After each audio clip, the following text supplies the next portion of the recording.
Hello, this is the LEGO Speed Champions Too Fast, Too Furious Honda S2000. It comes with 300 pieces. Nice round number there. It's $27 US, 27 euros, 23 pounds UK, or $35 Canadian.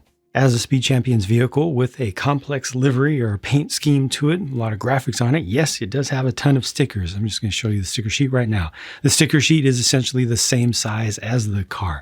It's a lot, but what surprised me on the good side is that this does have quite a few prints as well, exclusive prints. But what surprises me is that doesn't necessarily make things better because the prints are good. There's another good surprise. The bad surprise is the prints and the stickers don't match.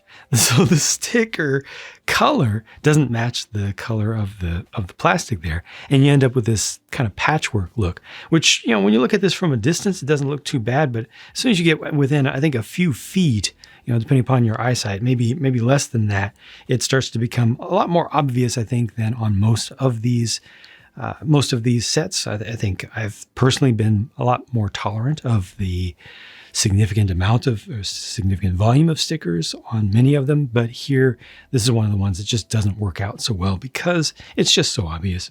I do have to acknowledge very, very strongly and loudly here that sticker quality is not the same around the world. You have probably seen pictures and or videos of this exact vehicle from folks in other parts of the world, and some of them probably have very, very good stickers. But in North America, we are served by the factory in Mexico, and North America is the largest market for LEGO sets in the world, and we get the worst quality of parts and of stickers just in general. Not always, but in general, usually. So your mileage may vary. But taking a look at the prints that are here that I do appreciate, these guys right here on the cheese slopes, and then this print on the side for the side design. This is actually two different pieces.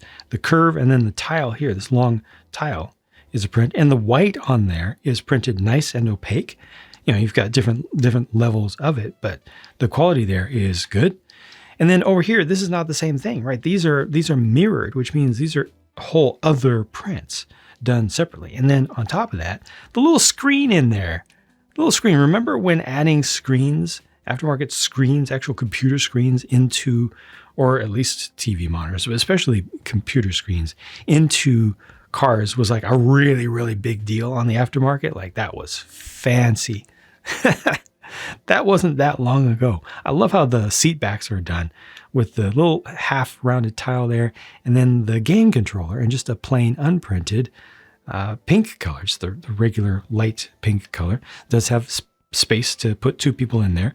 The windscreen, I personally think, is good. I know a lot of people think that this is a terrible representation of an S2000. I think it's immediately recognizable as an S2000. To me, I mean, I don't see anything else in it. Unless I'm really, really trying. For something that's made out of Lego, I have to give some grace as long as no major mistakes are made that are obvious. I'm going to be okay with it as long as it's well within the range. And I do feel like this is well within the range. The way that the fog light, little vents over here are attached is nice. Oh yeah, of course the headlights themselves are done as prints. And I think that those are shaped up nicely. Again, it just looks completely recognizable to me. LEGO did promise to do these in prints, and I'm glad that they are following through on that promise, at least so far. And I like how the exhausts are attached. The exhaust tips, you know, they're simple enough, but they work well enough. Of course, this does have the large, highly specialized chassis piece there. A little suggestion of the underglow, how the underglow would work by using the transparent dark pink pieces underneath here. It doesn't actually do anything, but you know, it's the thought that counts. They needed to put pieces down there anyway. So yeah, it felt good. These wheel covers or wheel inserts are nice as well. And just in general, I like this. I like the whole thing. There is an engine inside as well, but it's all fully built in. They don't have an openable bonnet or hood for this, but a little bit of engine detail is inserted, which is nice, including a little VTEC sticker even for the valve cover. So yeah, just overall, I feel like this is done well, with the exception of the match of the color of the pink. If they had used a clear backed sticker sheet for this, I think it would have been really, really good. The one included figure is the driver and owner of the car in the movie. The character's name is Suki, and I think that this overall representation is good for the character. However, I don't think it's good for the actress Devon Aoki who played that character. I really feel like the Legoification, the graphic design work done in the face just completely misses the mark. She has a striking and very unique face that just, I feel like this face print doesn't capture at all. The printing for the legs here I think is good. Printing for the torso, the graphic design work for the torso I think is good, but the skin tone is a little bit lacking in opacity. I've seen worse in recent years, but yeah, this isn't the worst, but it's definitely not the best. And I feel like this this version of face captures the look of that actress even worse. And that's just how I feel. I know not everybody's going to agree with that, but yeah, to me, this just isn't the right face. Here's a quick look at the spare parts, including the extra printed pieces over here, the dual molded silver and dark pearl gray or gunmetal gray pen or marker piece, and the alternate shape of wheel inserts.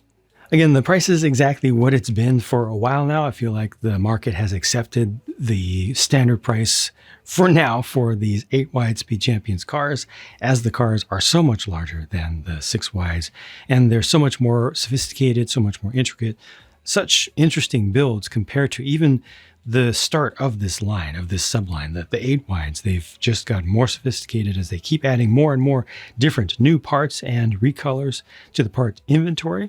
And yeah, I feel like the value here is just fine. Could it be cheaper? Sure, absolutely. But relative to what we're used to, this kind of is what it is and isn't really an issue. The color of the stickers, however, is an issue, and the inconsistency of that color match for the backing from country to country is bad. And I guess I should say from batch to batch. That's probably a more appropriate thing to say. Definitely North America has gotten the worst of most of these things, of prints and stickers, both, relatively speaking, just on the whole, but the pain is spread around the world from time to time, and that should be better. At the very least, if they know that they're just not going to get good production work anymore, not going to get consistently good production work with the stickers, just stop. Either do prints or at least switch to clearbacks. And clearbacks are tough to apply. They're relatively unforgiving, especially nowadays. You can't relift the adhesive for the clearbacks the way that you used to be able to. Just a handful of years ago, you used to be able to lift them up. And all the way back to the 80s, I have stickers on parts from the early 1980s that I have in recent years lifted and moved because they were applied by a child 40 plus years ago. Wrong, crooked. I have lifted them, moved them, put them on properly, and they look great. You can't do that anymore. So yeah, there are definitely some trade-offs there. So I guess including clearback stickers and 2 sets of them, so that if somebody messes up, it's not the end of the world. They don't have to contact customer support. I think that's about the best that they could reasonably do if they're not going to do prints on these things. And I think that's a reasonable thing to ask for because it doesn't cost that much for them to make an extra sheet of stickers. And I think it would contribute a lot to better customer satisfaction. Yeah. And everybody, company still gets to make its $2 billion net profit per year. Thank you very much for watching. I hope that this was of value to you as a video, and I'll talk to you again soon. Bye for now.